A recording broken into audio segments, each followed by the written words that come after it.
നമസ്കാരം, ലൂസ് ടോക്കിലേക്ക് സ്വാഗതം. നമസ്കാരം. നമ്മുടെ രാഹുൽ മാങ്കൂട്ടത്തിൻ്റെ വിഷയം വിചാരിച്ചതുപോലെ അങ്ങോട്ട് തീരുന്നില്ല. ഞാൻ കരുതിയിരുന്നത് ഇന്നലെ വി ഡി സതീശൻ ഒരു ബ്ലാക്ക് മെയിലിങ്ങുമായി രംഗത്ത് വന്നപ്പോൾ തീരുമെന്നാണ്, അല്ലേ? ക്ലോസ് ചാപ്റ്റർ എന്നൊക്കെയാണ് കഴിഞ്ഞ ദിവസം പറഞ്ഞത് അക്കാര്യം. പക്ഷെ ക്ലോസ് ചെയ്തിട്ടില്ല, ഇപ്പോഴും വന്നുകൊണ്ടിരിക്കുകയാണ്, ഓപ്പൺ ആയിക്കൊണ്ടിരിക്കുകയാണ് ദിവസവും. ഇന്ന് എന്തൊക്കെ സംഭവിച്ചു?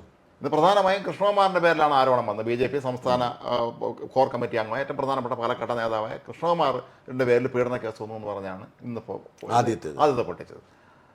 അത് ആദ്യം നമുക്ക് അതേക്കുറിച്ച് പറയാം. ഈ കൃഷ്ണകുമാറിൻ്റെ പേരിൽ വന്നിരിക്കുന്നത് ഒരു വ്യാജ കഥയാണ്. 100% മെറിറ്റില്ലാത്തൊരു കഥയാണ്. 10 വർഷം മുമ്പത്തെ സംഭവം. മാത്രമല്ല ആ സംഭവം അതിന് യാതൊരു മെറിറ്റുമില്ല. ഞാൻ പക്ഷേ ആ പത്രസമ്മേളനം കൃഷ്ണകുമാറിനെ കണ്ടപ്പോൾ എനിക്ക് നിരാശ തോന്നി. കാരണം ഈ ചുമ്മാ നല്ല കൃഷ്ണകുമാറിന് പേരുദോഷമുള്ളത്. അയാളൊരു സാധുവാണെന്ന് എനിക്ക് ഇന്നത്തെ പത്രസമ്മേളനം കണ്ടപ്പോൾ മനസ്സിലായി. സാധുവാണ്. ഇയാളുടെ ഭാര്യ അത്ര സാധുവല്ല, മിനി കൃഷ്ണകുമാർ. ഞാനത് വളരെ സീരിയസ് ആയിട്ട് തന്നെ പറയുന്നതാണ്. അവരത്ര സാധുവല്ല. അപ്പോൾ അവരുടെ എടുത്തുചാട്ടവും ബഹളവും ഉണ്ടാക്കിയിരിക്കുന്നൊരു ഇമേജ് ഇയാൾക്കും ദോഷമായിട്ട് ബാധിച്ചിട്ടുണ്ട്.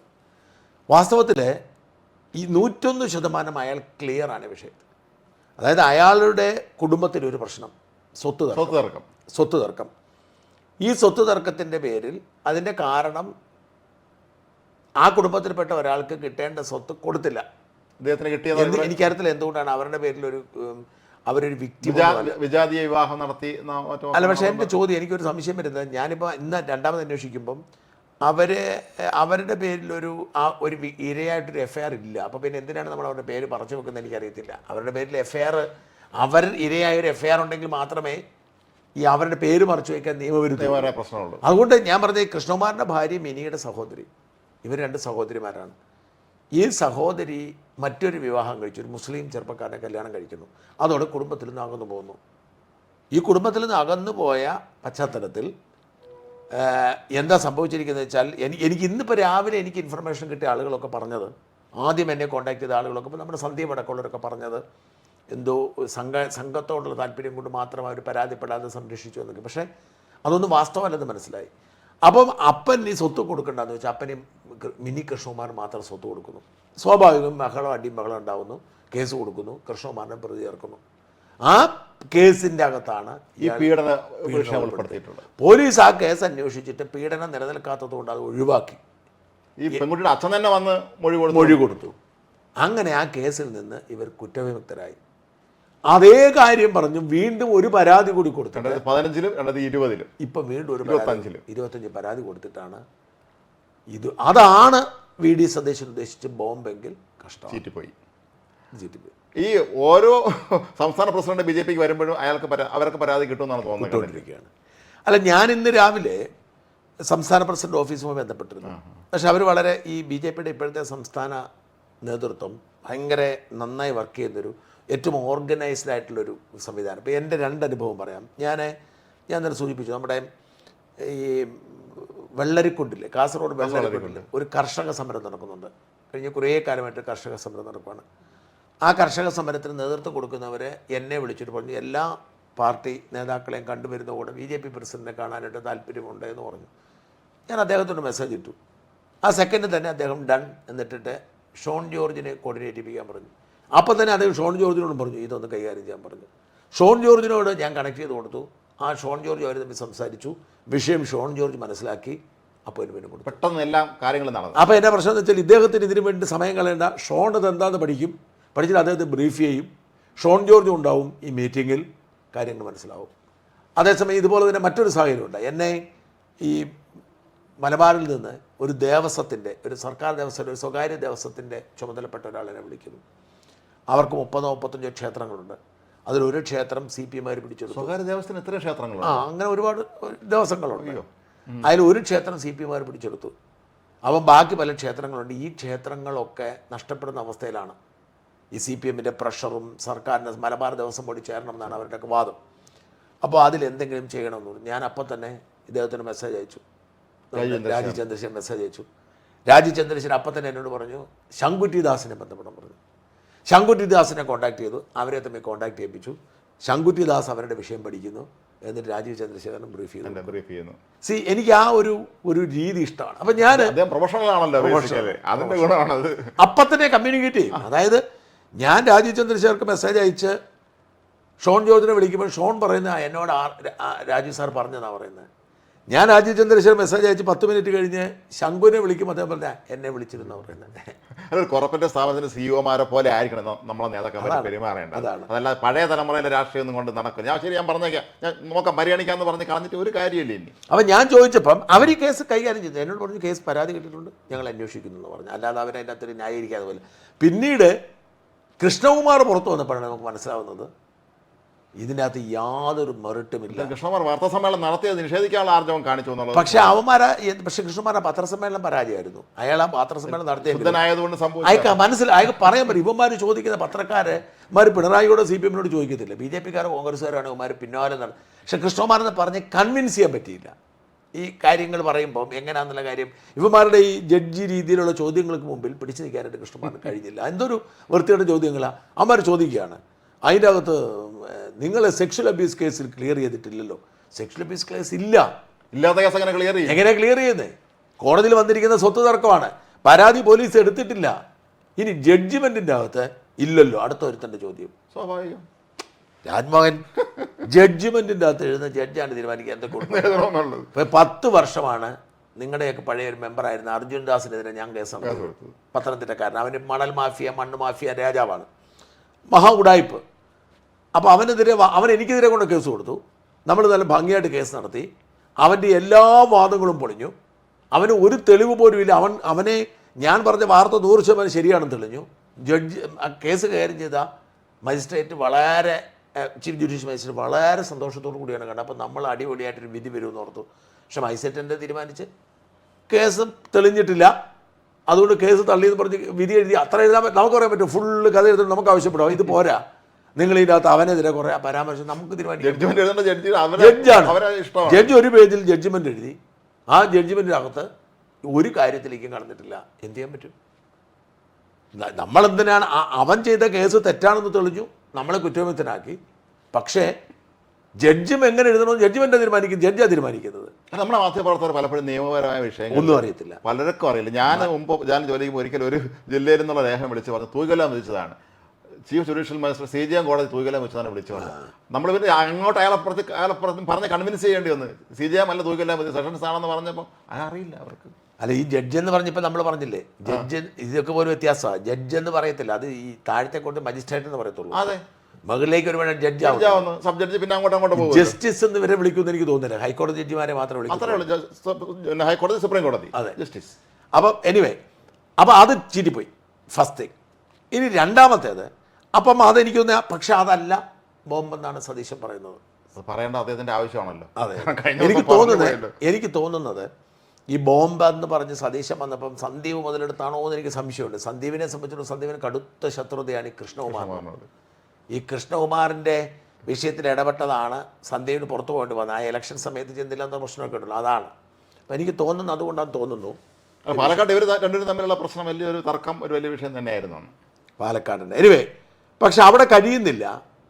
ഇന്നലെ VD സതീശൻ നടത്തിയ ഒരു പ്രസംഗം, ഒരു ചോദ്യം ചെയ്യൽ, അതെന്തായാലും VD ഇന്നലെ കുറേ പേര് വെല്ലുവിളിച്ചല്ലോ. അത് വെല്ലുവിളിച്ചു. അദ്ദേഹം ഞങ്ങൾ ചുരണ്ടെങ്കിൽ വാന്നുള്ള രീതി തന്നെ വെല്ലുവിളിച്ചത്. ഞങ്ങളിൽ പലതും ഇരിപ്പുണ്ട്. CPM-നും ഉണ്ട്. BJP കഴിഞ്ഞ ദിവസം ഞങ്ങളുടെ ഓഫീസിലേക്ക് കാളെ കൊണ്ടുവന്നിരുന്നു. ആ കാളെ അവിടെ നിർത്തി അടുത്ത് BJP ഓഫീസിലേക്ക് കൊണ്ടുപോകേണ്ടതുണ്ട്. CPM-മാർ സൂക്ഷിച്ചോളുന്ന രീതിയിൽ വളരെ താക്കിന് സാധനമാണ് അദ്ദേഹം പറഞ്ഞത്. അപ്പോൾ എനിക്ക് സത്യം പറഞ്ഞാൽ എനിക്കിഷ്ടപ്പെട്ടത് ഉണ്ടെങ്കിലും ഇല്ലെങ്കിലും, ഞാൻ പറഞ്ഞത് ഒരു വിഷയം ഇങ്ങനെ കത്തിജ്വലിച്ച് പോകുമ്പോൾ ഒരു നേതാവിൻ്റെ ഒരു പത്രസമ്മേളനത്തിലെ ചില വാക്കുകൾ അത് ജനങ്ങൾക്ക് ഭയങ്കര കൗതുകവും താല്പര്യവും ഉണ്ടാക്കുന്ന തരത്തിൽ, അതായത് ഈ ഞാൻ നേരത്തെ നമ്മളൊന്നും സംസാരിച്ചൊരു കാര്യമുണ്ട്, ഈ നേതാക്കന്മാരോട് ജനങ്ങളുടെ ഒരു താല്പര്യം, ഹീറോ പരിവേഷം വേണം. അവരുടെ ബോഡി ലാംഗ്വേജ്, അവരുടെ രീതി, അവർ ഷാർപ്പ്നെസ്. അപ്പം ഈ അർത്ഥത്തിൽ അതൊരു വൻ വിജയമായിരുന്നു. VS-ന്റെ ഗുണം അതായിരുന്നു. ആ അർത്ഥത്തിൽ VD സതീശൻ്റെ ഇന്നലത്തെ വെല്ലുവിളി, കാരണം അത് ഇവന്മാരെ വരട്ടിയിട്ടുണ്ട്. CPM വരണ്ടിട്ടുണ്ട്, BJP പ്രത്യേകിച്ച് CPM വരണ്ടിട്ടുണ്ട്. ഇന്നിപ്പം വീണ്ടും പത്രസമ്മേളനം നടത്തിയിട്ടുണ്ട്. അല്ല, അപ്പം അവിടെയാണ്. അപ്പം ഇത് CPM വരണ്ടിട്ടുണ്ട് എന്നതിൻ്റെ ഏറ്റവും വലിയ തെളിവാണ് ഇന്ന് പിണറായി വിജയൻ പത്രസമ്മേളനം നടത്തിയത്. ഈ വിഷയത്തിൽ പിണറായി വിജയൻ ഇത്രയും നാളായിട്ട് വാ തുറന്നിട്ടില്ല. ആ വിഷയം തീർന്ന് ഞാൻ ഈ ഏകദേശം തീർന്നു എന്ന അവസ്ഥ വന്നപ്പോൾ പിണറായി വിജയൻ പത്രസമ്മേളനം നടത്തിയിരിക്കുമ്പോൾ ഇവിടുന്ന് മനസ്സിലാക്കേണ്ടത് എന്താണ്, നമ്മൾ ആദ്യം മുതലേ പറഞ്ഞ കാര്യങ്ങളെല്ലാം ശരിയെന്നുള്ളതാണ്. കാരണം CPM-കാർ എന്താ ചെയ്തുകൊണ്ടെന്ന് വെച്ചാൽ കളി കാണുമായിരുന്നു. ഇവർക്കറിയാം ഇതിൻ്റെ പിന്നിൽ കോൺഗ്രസ്സുകാരാണ്. വലിയ ഗൂഢാലോചന, വലിയ വലിയ വലിയ ഗൂഢാലോചന കോൺഗ്രസ്സുകാരെ ചെയ്യുള്ളൂ. അടിസ്ഥാന പ്രശ്നം കോൺഗ്രസ്സുകാരുടെ ഭാഗത്ത് തന്നെ ഉണ്ടാവും. അല്ല, അതിൻ്റെ ഒരു തർക്കവും വേണ്ട. ഞാൻ ഇന്നലെ കഴിഞ്ഞ ദിവസം ഞാനൊരു വീഡിയോ കണ്ടു രാജ്മോഹൻ. ഈ റിനി ആൻ ജോർജ്, ഈ പെൺകുട്ടി സതീശനുമായിട്ട് വളരെ സൗഹൃദത്തിലായിരുന്നു നമുക്കറിയാം. അതേസമയം രമേശ് ചെന്നിത്തലയുടെ പടം കണ്ടു, പി രാജുവായിട്ടുള്ള പടം കണ്ടു. ഇത് സെലിബ്രിറ്റി എന്ന നിലയിൽ സെലിബ്രിറ്റി, ഞാൻ സിനിമ കണ്ടു, നിങ്ങൾ കണ്ടിട്ടുണ്ട്? കണ്ടിട്ടില്ല. ഏത് സിനിമയാണെന്ന് ആരും പറഞ്ഞു കേട്ടിട്ടുമില്ല. എനിവേ അവർ സെലിബ്രിറ്റിയാണ്, മോഡലാണ്, നടിയാണ് നമ്മൾ കരുതുക. ഞാൻ അവരോട് ഒരു ഇൻ്റർവ്യൂ കാണുന്നു. രാജ്മോഹൻ കൊണ്ടത് എനിക്കറിയത്തില്ല. ഇൻ്റർവ്യൂവിൻ്റെ അകത്ത് അവരോട് ഇൻ്റർവ്യൂ ചെയ്ത ആൾ ചോദിക്കുകയാണ്, നിങ്ങൾക്കൊരു അടിയന്തര സാഹചര്യം ഉണ്ടായത് കണ്ടോ? കണ്ടിരുന്നു. ആരെ വിളിക്കും? VD സതീശനെ വിളിക്കും. അടുത്ത ചോദ്യം, നിങ്ങളുടെ അപ്പൻ CPM ആണല്ലോ, പിന്നെ നിങ്ങളെങ്ങനെ കോൺഗ്രസ് ആയി? അപ്പോൾ അവർ പറയാണ്, VD സതീശനുള്ള ആരാധന കൊണ്ടാണ് ഞാൻ കോൺഗ്രസ് ആയി. VD സതീശനെ എപ്പോഴും അവർ വിളിക്കും, കോൺടാക്ട് ചെയ്യും, ബന്ധപ്പെടുമെന്നാണ് പറയുന്നത്. അച്ഛനെ പോലാണ്. ഒരു അടിയന്തര സാഹചര്യം ഉണ്ടെങ്കിൽ വിളിക്കും, ആരാധനയാണ് VD സതീശനോട്, അങ്ങനെ കോൺഗ്രസ് ആയി എന്ന് പറയുന്നു. എന്ന് മാത്രമല്ല, ഈ VD സതീശൻ ഇവരുടെ ഒരു കേക്ക് മുറിച്ച് കൊടുക്കുന്ന ഒരു സാധനം നമ്മൾ കണ്ടു. ഫോട്ടോ എല്ലായിടത്തും കണ്ടു. നമുക്ക് ആർക്കും അതിൻ്റെ അത്ര അശ്ലീലം തോന്നിയിട്ടില്ല, തോന്നേണ്ട കാര്യവുമില്ല. ഭാഗ്യവശാൽ ആരും ഒരു അശ്ലീലവും പറഞ്ഞു കേട്ടിട്ടില്ല. പക്ഷെ ഇത്രമാത്രം ആത്മബന്ധം ഈ നടിയും VD സതീശനും തമ്മിലുണ്ടെങ്കിൽ ഈ VD സതീശൻ ഈ നടി എന്തിനാണ് പരസ്യമായി പത്രസമ്മേളനം പറഞ്ഞ അദ്ദേഹം പ്രതിപക്ഷ നേതാവാണ് അല്ലേ, അതിന്റെ പരിഹാരം കണ്ടുപിടിക്കാനല്ലേ? രാജ്മോഹനുമായിട്ട് വളരെ അടുപ്പമുള്ള ഒരു സ്ത്രീ രാജ്മോഹന് ദോഷം ചെയ്തൊരു കാര്യം ചെയ്യുമോ? ഇല്ല. അല്ലെങ്കിൽ നിങ്ങൾ തന്നണം. അതാണ് നമ്മുടെ നാട്ടിലെ രീതി, ആചാരം ആണല്ലോ. ഇപ്പോഴും തെറ്റിയിട്ടില്ല. ഇപ്പോഴും പറയുന്നു. അപ്പം ഇത് ബോധപൂർവം പത്രസമ്മേളനം നടത്താം. അതാണ് ഞാൻ പറഞ്ഞത്, പിന്നീട് ഒരു ഗൂഢാലോചന നമുക്ക് ഫീൽ ചെയ്യുന്നത് അതുകൊണ്ടാണ്. കോൺഗ്രസ് എപ്പോഴും അടിസ്ഥാന സ്വഭാവം ഇത് തന്നെയാണ് പല കോൺഗ്രസ്. അപ്പോൾ എന്തോ ഒരു ഗൂഢാലോചനയുണ്ട്. ആർക്കോ വേണ്ടി ഇറങ്ങി VD സതീശനോ ഇത്ര അടുപ്പുള്ള ആൾ VD സതീശന് ദോഷം ചെയ്തൊരു കാര്യത്തിന് വേണ്ടി VD സതീശൻ ഇറക്കോ? ചോദ്യം. ഒരു പക്ഷേ ഇത് ഏറെ വൈകാതെ പുറത്തിറങ്ങുന്നതിന് മുന്നോടിയായി ഒരു പ്രിക്വേഷൻ എന്ന നിലയിൽ ഒരു കൃത്യമായൊരു സ്ട്രാറ്റജി ഉണ്ടാക്കിയിട്ട് ക്രെഡിബിലിറ്റി തെളിയിക്കാൻ വേണ്ടി നേടിയെടുത്തു ആവാം. രാഷ്ട്രീയത്തിൽ എന്തോ ആകാം. ഞാൻ പറഞ്ഞ രാഷ്ട്രീയത്തിലെ നീക്കങ്ങൾ നമുക്ക് വിശ്വസിക്കാൻ പറ്റുന്ന പോലെ അല്ല. അപ്പോൾ VD സതീശൻ ഇന്നലെ പത്രസമ്മേളനം നടത്തുന്നു. ഈ പത്രസമ്മേളനത്തോടെ CPM അക്ഷരാർത്ഥത്തിൽ വരുന്നുപോയി. കാരണം നമ്മൾ നേരത്തെ പറഞ്ഞിട്ടുള്ളതുപോലെ CPM നേതാക്കൾക്ക് മറച്ചു വയ്ക്കുന്ന ഒരുപാട് കാര്യങ്ങൾ, നീണ്ട പട്ടയാണത്. ഈ കാര്യത്തിൽ അവർ ഉസ്താദുക്കളാണ്. മുഖ്യമന്ത്രി പിണറായി വിജയൻ്റെ ഓഫീസിൽ ഈ കാര്യത്തിൽ പ്രഗത്ഭരായ പലരിപ്പുണ്ട്. P ശശി മുതൽ നമ്മുടെ CM രവീന്ദ്രൻ വരെ പലരിപ്പുണ്ട്. CM രവീന്ദ്രൻ്റെ താല്പര്യങ്ങളെക്കുറിച്ച് സ്വപ്നം വ്യക്തമായി പറഞ്ഞിട്ടുണ്ട്. P ശശിക്ക് വേണ്ടി പാർട്ടി തന്നെ അന്വേഷിച്ച് കണ്ടെത്തിയിട്ട് പാർട്ടിയിൽ നിന്ന് തരം താഴ്ത്തിയതാണ്. അപ്പോൾ ഇത്തരമൊരു പശ്ചാത്തലം ഇരിക്കുമ്പോൾ സ്വാഭാവികമായും ഈ പാർട്ടിക്കുള്ളിൽ ഒരു അസ്വസ്ഥത രൂപം. അതുകൊണ്ടാണ് പിണറായി വിജയൻ ഭയന്നതുകൊണ്ടാണ് പിണറായി വിജയൻ പത്രസമ്മേളനം നടത്തുന്നത്. ഇന്നത്തെ പത്രസമ്മേളനം ശ്രദ്ധിച്ചിരുന്നു. അദ്ദേഹം പറഞ്ഞത് MLA തുടരുന്നത് ശരിയല്ല എന്ന രീതിയിലാണ് പറഞ്ഞിട്ടുള്ളത്. എന്ന് മാത്രമല്ല, നിയമപരമായ നടപടികളിലേക്ക് നീങ്ങും എന്ന രീതിയിൽ സൂചന. ഇതാണ് ഞാൻ പറഞ്ഞത്. പിണറായി വിജയൻ ഇന്ന് പത്രസമ്മേളനം നടത്തിയിട്ട് പറയുന്നു, രാഹുൽ മാങ്കൂട്ടത്തിനെതിരെ നിയമപരമായ നടപടിയെടുക്കും. ഗർഭിണിയായിരിക്കുന്ന ഒരു പെൺകുട്ടിയെ കൊല്ലുമെന്ന് പറഞ്ഞത് തെറ്റായിപ്പോയി. ഞാൻ അത്ഭുതപ്പെട്ടു പോയി. കാരണം ഒന്ന്, രാഹുൽ മാങ്കൂട്ടത്തിനെ ന്യായീകരിക്കേണ്ട കാര്യമൊന്നുമില്ല. അയാളൊരു പെൺവേട്ടക്കാൻ ഒരു പഞ്ചാരക്കൊട്ടനാണെന്ന കാര്യത്തിൽ എനിക്കൊരു തർക്കവുമില്ല. അയാൾ ഓടി നടന്ന് പഞ്ചാര അടിച്ചിട്ടുള്ള കാര്യത്തിൽ തർക്കമേ ഇല്ല. പക്ഷേ അയാൾക്കെതിരെ ഒരു നിയമ നടപടിയും എടുക്കാൻ പിണറായിക്കോ അദ്ദേഹത്തിൻ്റെ പോലീസിനോ സാധ്യമല്ല. First thing. സെക്കൻഡ് തിങ്, അയാളുടെ മേൽ ഇപ്പോൾ കോൺഗ്രസ് പാർട്ടി എടുത്തിരിക്കുന്ന 2 നടപടികളും തെളിവുകളുടെ അടിസ്ഥാനത്തിൽ പരിശോധിച്ചാൽ അതിന് കടന്ന കൂടുതലാണ്. ഒരുപക്ഷെ നാളെ ഇത് തെളിവായി പുറത്ത് വന്നെന്ന് വരാം, അല്ലെങ്കിൽ നാളെ ഒരു പരാതി ഉണ്ടായെന്ന് വരാം. ഒരുപക്ഷെ ഇങ്ങനെ നടപടി എടുത്തുകൊണ്ടാവാം പരാതി ആവാത്തത്. അതൊക്കെ നമ്മൾ പരിഗണിക്കുമ്പോഴും തെളിവുകളുടെ അടിസ്ഥാനത്തിൽ ആരോപണം മാത്രമാണ്. ആ ആരോപണത്തിൻ്റെ അടിസ്ഥാനത്തിൽ എടുക്കാവുന്ന 2 പണിഷ്മെൻറ്റ്, ഒന്ന് യൂത്ത് കോൺഗ്രസ് പ്രസിഡന്റ് സ്ഥാനം തെറിച്ചു, 2 പാർട്ടി സസ്പെൻഡ് ചെയ്തു, പാർട്ടിയിലെ പ്രധാനപ്പെട്ട എല്ലാ സമിതികളിലും മാറ്റുകയും ചെയ്തു. ഓർക്കണം, നമ്മൾ ഇതെല്ലാം വിടുമ്പോഴും രാഹുൽ മാങ്കൂട്ടത്തിൻ്റെയും അയാളുടെ കുടുംബത്തിൻ്റെയും ആംഗിൾ നോക്കണം. കേരളത്തിൽ കഴിഞ്ഞ കുറേ കാലം കത്തിജ്വലിച്ചു നിന്നൊരു മനുഷ്യൻ, ഒന്നിനും നേരമില്ല. എൻ്റെ ചില സുഹൃത്തുക്കൾ ഈ പറയുന്ന രാഹുൽ മാങ്കൂട്ടത്തിനെ ഇംഗ്ലണ്ടിലേക്ക് വണ്ടിക്കൂലി മുടക്കി കഷ്ടപ്പെട്ട് കൊണ്ടുപോയി. അവിടെ ചെന്ന് പിറ്റേ ദിവസം പ്രോഗ്രാം പങ്കെടുത്ത് 3-ാം ദിവസം പോന്നു. കാരണം അയാൾക്ക് സ്വന്തം മണ്ഡലത്തിൽ മാറി നിൽക്കാൻ താല്പര്യമില്ല. ഞാൻ അയാളോട് കഴിഞ്ഞ ഞങ്ങളുടെ അവാർഡ് നൈറ്റ് സമയത്ത് ഞാൻ അയാളോട് വരാൻ പറഞ്ഞു. അപ്പോൾ അയാൾ എന്നോട് ചേട്ടാ ഒരു പ്രോബ്ലം എന്താണെന്ന് വെച്ചാൽ ഒരു MLA സാധാരണ 5 വർഷമാണ് മണ്ഡലത്തിൽ ചെലവഴിക്കുന്നത്. എനിക്ക് 1 വർഷം മാത്രമേ കഷ്ടിയുള്ളൂ. കിട്ടിയിട്ടുള്ളൂ. ഈ 1 വർഷ കാലയളവിൽ ഞാൻ എൻ്റെ സമയം പരമാവധി മണ്ഡലത്തിൽ ചെലവഴിച്ച് അവിടെയുള്ള ആളുകളുമായിട്ട് ബന്ധമുണ്ടെങ്കിൽ മാത്രം എനിക്ക് അടുത്ത തവണ മത്സരിക്കാൻ പറ്റൂ. ഇങ്ങനെ അയാളുടെ സമയം ഡെഡിക്കേറ്റ് ചെയ്ത് അതിന് വേണ്ടി ചെലവഴിച്ചുകൊണ്ടിരിക്കുമ്പോൾ ഇപ്പോൾ സംഭവിച്ചിരിക്കുന്നത് എന്താണ്? അയാളുടെ മണ്ഡലത്തിലേക്ക് പോകാൻ പറ്റത്തില്ല. വീട്ടിൽ നിന്ന് ഇറങ്ങാൻ പറ്റുന്നില്ലല്ലോ, വീട്ടിൽ തന്നെ ഇരിക്കുക. അയാളുടെ അവസ്ഥ ആലോചിക്കുക.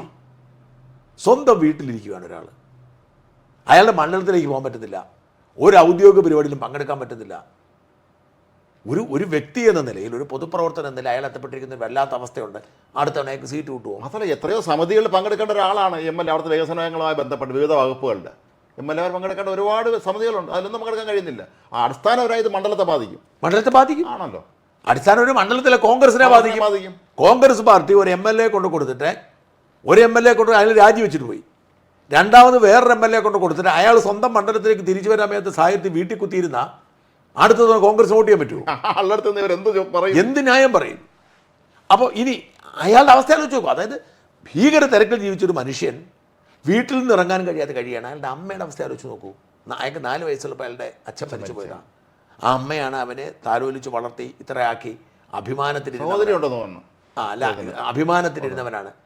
ഇപ്പം ആ മകനെതിരെ വേറെ എന്ത് ആരോപണം കേട്ടാൽ ഒരു അമ്മ സഹിക്കും. ഇത് കേൾക്കുമ്പോൾ സഹിക്കാൻ പറ്റുമോ? പിണറായി പറയാണ് ഗർഭം അലസിപ്പിക്കുന്നു. എവിടെയാണ് പറഞ്ഞത്? ആരാണ് പിണറായിയോട് പറഞ്ഞു കൊടുത്തത്? ആർക്കാണ് പരാതി ഉള്ളത്? ഏതാണ് സ്ത്രീ? ഏത് സ്ത്രീയുടെ പരാതിയാണ്, ഏത് സ്ത്രീയുടെ മൊഴിയാണ് എടുത്തിരിക്കുന്നത്? ഇനി ആ സംഭാഷണത്തിൽ കൊല്ലു എന്ന് പറഞ്ഞിട്ടുണ്ടോ? ഇല്ല. നീ എന്നെ കൊല്ലു എന്ന് പറയുമ്പോൾ നീ എന്ന് എന്നെ കൊല്ലു എന്ന് പറയുമ്പോൾ എനിക്ക് വേണേ എത്ര എളുപ്പത്തിൽ തന്നെ കൊല്ലായിരുന്നു. ലോകത്ത് ആരാണ് സംഭാഷണം നടത്തുന്നല്ലേ? എന്നെ കൊല്ലു എന്ന് പറയുമ്പോൾ കൊല്ലാനാണ് ഞാൻ പണ്ടേ. അതിൻ്റെ അർത്ഥം പിണറായി വിജയനെ പോലെയുള്ള അത് പിടിച്ചിട്ട് അത് വ്യാഖ്യാനിച്ചിട്ട് അത് നിയമ നടപടി എടുക്കുമെന്നൊക്കെ പറയുന്നത് അങ്ങേയറ്റം കഷ്ടമാണ്. ഇന്നലെ കൈരളി ചാനൽ ഞാൻ രാത്രി നോക്കി, ഒരു ചാനൽ ഈ വിഷയം ചർച്ച ചെയ്തിട്ടില്ലായിരുന്നു. ഏതാണ്ട് അത് ക്ലോസ്ഡ് ചാപ്റ്ററിലേക്ക് എത്തിയ സമയമാണ്. എനിക്ക് തോന്നുന്നു അത് വീണ്ടും കത്തിക്കാനുള്ള ശ്രമമാണ് ഇപ്പോൾ അവർ നടത്തുന്നത്. ആയിരിക്കണം. ഇത് നിലനിർത്താൻ വേണ്ടിയാണ് പിണറായിയെ തന്നെ ഇറക്കിയത്. അല്ല, ഞാൻ പറഞ്ഞല്ലോ, ഇവരിത് കാത്തിരുന്നത് കോൺഗ്രസിൻ്റെ അകത്തെ ഗ്രൂപ്പ് വഴക്കായതുകൊണ്ട് ഇതിങ്ങനെ കുറേ കാലം അങ്ങോട്ടും ഇങ്ങോട്ടും അടിച്ചു കെട്ടി. ഞാൻ പറഞ്ഞേ താരാ ടോജോ യൂത്ത് കോൺഗ്രസ് നേതാവ്, ആ പെൺകുട്ടിയുടെ പോസ്റ്റുകൾ നോക്കുക. ഞാൻ ഓർത്ത് ഈ പെൺകുട്ടിക്ക് ഇത്ര വിരോധം. ഈ പെൺകുട്ടി വളരെ ആക്റ്റീവായിട്ട് യൂത്ത് കോൺഗ്രസ്സിൽ മിടിക്കായ ഒരു പെൺകുട്ടിയാണ്. അപ്പം സ്വാഭാവികമായി നമ്മൾ സംശയിക്കുന്നത് എന്താ, ഇവർക്ക് എന്തെങ്കിലും ദുരനുഭവം ഉണ്ടാവും. ഞാൻ അവരുടെ ഗ്യാങ്ങിൽപ്പെട്ട കുറേ വനിതാ യൂത്ത് കോൺഗ്രസ് നേതാക്കളോട് സംസാരിച്ചു. അവരാണയിട്ട് പറയുന്നു അങ്ങനെ അനുഭവം ഉള്ളതായി അവർ ഇത് പറഞ്ഞിട്ടില്ല. ഞാൻ രാഹുലിനെ വിളിച്ചിട്ട് അവൻ എടുത്തില്ല. അവൻ്റെ കുറേ ശിങ്കിടികളോട് ചോദിച്ചു. അവരെന്നോട് പറഞ്ഞോടാ മോനെ അവർ ചോദിച്ചോടാ നീ അവളെ കിള്ളാൻ പോയോ? എന്നോട് ഇന്നൊരു രാഹുലിൻ്റെ ഒരു സുഹൃത്തിനോട് പറഞ്ഞാണ്, ഞങ്ങൾ ചോദിച്ചു അവനോട് അവളെ കിള്ളാൻ പോയത്. അവൻ തറപ്പിച്ച് പറയുന്നു ഞാൻ പോയിട്ടില്ല. അപ്പം നേരിട്ടൊരു ബന്ധവും ഇല്ല. പക്ഷേ എന്തുകൊണ്ടാണ് ഇങ്ങനെ നിൽക്കുന്നത്? വളരെ ദുരൂഹമാണ്. ഞാൻ പറയുന്നത് അവരൊരു പെൺകൂട്ടം, എൻ്റെ ഒരു സുഹൃത്തായ സാറാ സുൽക്കുന്ദെ എന്ന് പറഞ്ഞ് ബാംഗ്ലൂരിൽ ഉള്ളൊരു മലയാളിയാണ്. സുൽക്കുന്ദെ എന്ന് പറയുന്നത് എനിക്കൊന്ന് ഹസ്ബൻഡ് മലയാളിയല്ലെന്ന് തോന്നുന്നു. സാറാ കോന്നിക്കരിയാണ്. അപ്പോൾ ഈ സാറൊക്കെ ഭയങ്കര ഈ സ്ട്രോങ് സൈബറുകാരാണ്. അപ്പോൾ ഈ പെമ്പിള്ളാരെല്ലാം കൂടെ ഒരു ഗ്രൂപ്പുണ്ട്. ഈ താരായും സാറയും കുറേ ഗ്രൂപ്പുണ്ട്. ഇവരൊക്കെ ഒരുമിച്ച് ആഘോഷിക്കും, ഒരുമിച്ച് നിലപാടെടുക്കും. അങ്ങനെ ഇവരെല്ലാം കൂടെ ഒരുമിച്ചൊരു ഫോട്ടോ എടുത്തിരുന്നു. ഈ ത്രിവർണ്ണ ചുരിദാറൊക്കെ ഇട്ട് ഒരു ഫോട്ടോ എടുത്തിരുന്നു. ഈ ഫോട്ടോ നേരത്തെ അവരെല്ലാം ഇട്ടതാണ്. അതിൽ നിന്ന് ഇവളെ മാത്രം കട്ട് ചെയ്തിട്ട് ഇപ്പോൾ ഈ സാറ എന്നൊരു പോസ്റ്റ് ഇട്ടിട്ടുണ്ട്, ഞങ്ങൾ നേതൃത്വത്തിനൊപ്പം ഞങ്ങൾക്ക് ആർക്കും ഒരു ദുരനുഭവം ഇല്ല എന്നൊരു പോസ്റ്റ്. അപ്പോൾ താര എന്തിനു വേണ്ടിയിട്ടാണ് ഇറങ്ങി പുറപ്പെട്ടിരിക്കുന്നത്? അപ്പോൾ ഇതൊക്കെ സംശയിക്കുന്നു. അതായത് ഈ റിനി എന്ന് പറയുന്ന VD സതീശന് ഏറ്റവും അടുപ്പമുള്ള ആൾ എന്തിനു വേണ്ടി ഇറങ്ങി പുറപ്പെട്ടു? താര എന്തുകൊണ്ടാണ് ഇപ്പോഴും രാവണന് ആരെല്ലാം രാവണൻ ആരൊക്കെ പറഞ്ഞാലും ശ്രീലമ്പടനാണ് എന്ന് പറയുകയാണ്. അപ്പോൾ ഈ പറഞ്ഞ മാതിരി നമ്മുടെ ചെറുക്കൻ്റെ കയ്യിൽ ഒരുപാട് കുഴപ്പമുണ്ട്. ഇവൻ ഓടി നടന്ന് പഞ്ചാര അടിച്ചു. ഇവൻ എല്ലായിടത്തും പോയി കിട്ടുമോ എന്ന് പരീക്ഷ നോക്കി. ഇത് സത്യമാണ്. അവനൊരു കോൺഗ്രസ് നേതാവെന്ന നിലയിൽ അല്ലെങ്കിൽ ഒരു പാർട്ടി നേതാവെന്ന നിലയിൽ ജനപ്രതിനിധി എന്ന നിലയിൽ അവൻ ചെയ്യാൻ പാടില്ല. അല്ലാത്ത ഈ ന്യൂ ജനറേഷൻ അത് കുഴപ്പമൊന്നുമില്ല. അപ്പോൾ അതുകൊണ്ടാണ്.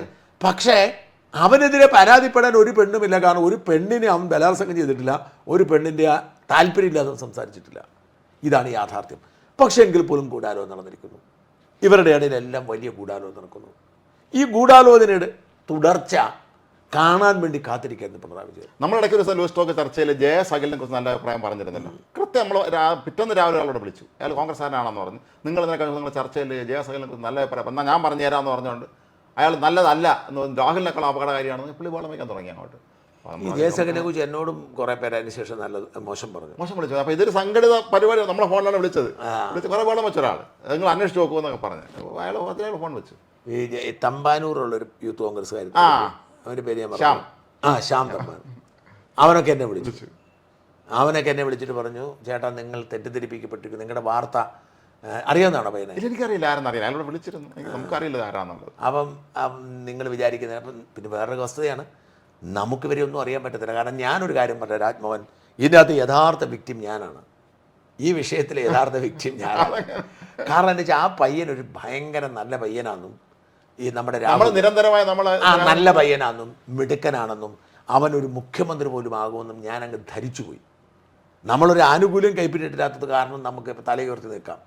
അപ്പം ഞാൻ ഈ ചെറുക്കനോട് എനിക്ക് വലിയ ഇഷ്ടമായിരുന്നു. അപ്പോൾ ഇവൻ എന്തൊരു മിടുക്കൻ, അവൻ ആ ഒരു വിഷയം കൊണ്ട് അവതരിപ്പിച്ചിട്ട് ഇവന്മാരുടെ ഈ അന്തം കമ്മികളുടെ അണ്ടകടാകം വലിച്ചു കീറുന്ന കാണുമ്പോൾ ഒരു പ്രത്യേകതരം സുഖം വരുമായിരുന്നു. എനിക്കൊരു പ്രത്യേക അവധിയായിരുന്നു.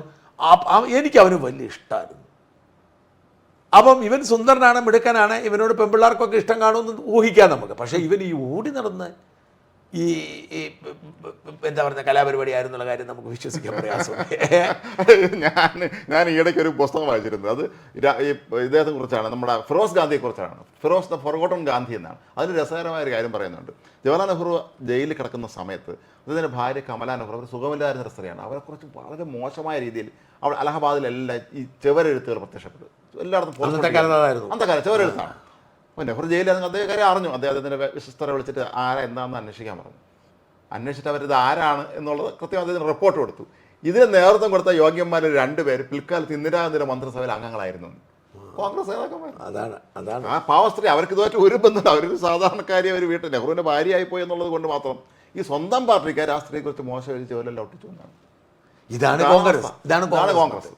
അപ്പം പിണറായി വിജയൻ കാത്തിരിക്കുകയായിരുന്നു ഇവന്മാർ മാക്സിമം എവിടെ വരെ പോകും. പക്ഷെ പെട്ടെന്ന് VD സതീശൻ ഒരു സർജിക്കൽ സ്ട്രൈക്ക് നടത്തിയിട്ട് എല്ലാവരെയും നിശബ്ദരാക്കി.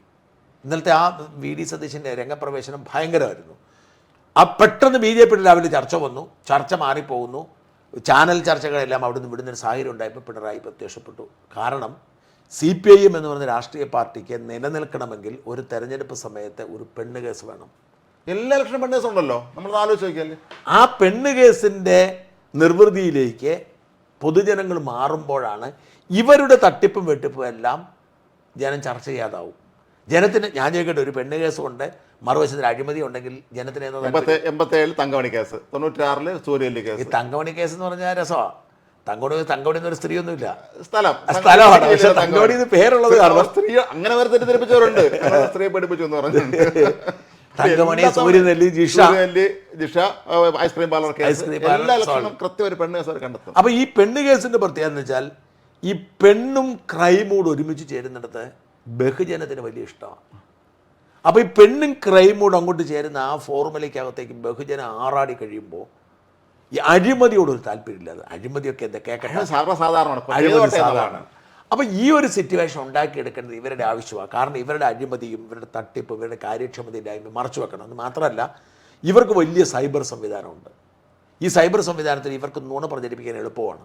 ഒരു വശത്ത് കുറേ അധികം ആളുകൾ ഈ സെക്സ് പ്രചരിപ്പിച്ചുകൊണ്ടിരിക്കുന്നു എതിർ നേതാക്കൾക്കെതിരെ, മറുഭാഗത്ത് ഇവന്മാരുടെ നേട്ടങ്ങളാണെന്ന് പറഞ്ഞ് സൈബർ സഖാക്കൾ പ്രചരിപ്പിക്കും. ഇത് രണ്ടുകൂടാകുമ്പോൾ ഇതെല്ലാം മറന്നു പോകും. ജനങ്ങൾ വിഡ്ഢികളാണെന്ന് ഇവർക്കറിയാം. സത്യം, ഇന്നൊരാളിവിടെ ഫോൺ ചെയ്ത ഒരാൾ രാവിലെ നമ്മുടെ ഓഫീസിലേക്ക് ഡെസ്കിലേക്ക് വിളിച്ച ഒരാൾ എൻ്റെ ചോദിക്കുകയായിരുന്നു, നിങ്ങളെല്ലാവരും ഈ വാർത്ത കൊടുക്കുന്നത് ഞങ്ങളൊക്കെ കാണുന്നുണ്ട്, പക്ഷേ ഇതൊന്ന് നിർത്തിക്കൂടെ? കാരണം ഈ നാട്ടിൽ വെളിച്ചെണ്ണയുടെ വില നിങ്ങൾക്ക് അറിയാമോ എന്ന് ചോദിച്ചു. ഇപ്പോൾ ഓണക്കാലമായിട്ട് ഈ നാട്ടിൽ റോഡ് മുഴുവൻ പൊട്ടിപ്പൊളിഞ്ഞ് കിടക്കുകയാണ്. അയാൾ പറഞ്ഞ അയാൾ വയറ്റിലെ ഹബ്ബിൽ യാദൃശ്യമായിട്ട് അവിടെ കയറിയപ്പോഴത്തേക്ക് അവിടെ മുഴുവൻ പൊടിയാണ്. ഇത് കൂടാതെ സെപ്റ്റിക് ടാങ്ക് കണ്ട് പൊട്ടി നാറ്റമാണ്. ഇതൊന്നും തിരിഞ്ഞു നോക്കുമ്പോൾ ഈ നാട്ടിൽ ഒരു രാഷ്ട്രീയക്കാരൻ ആരുമില്ല. നിങ്ങളെല്ലാവരും രാവിലെ തൊട്ട് ഇവരെല്ലാവരും ഈ പെണ്ണ് അന്വേഷിച്ച് അടയ്ക്കണോ എന്ന് ചോദിച്ചു. അത് അദ്ദേഹം ചോദിച്ചത് ശരിയാണെങ്കിലും ഇതിനകത്ത് ഇവരെ പോലുള്ള ആളുകൾ മറന്നു പോകുന്നൊരു കാര്യമുണ്ട്.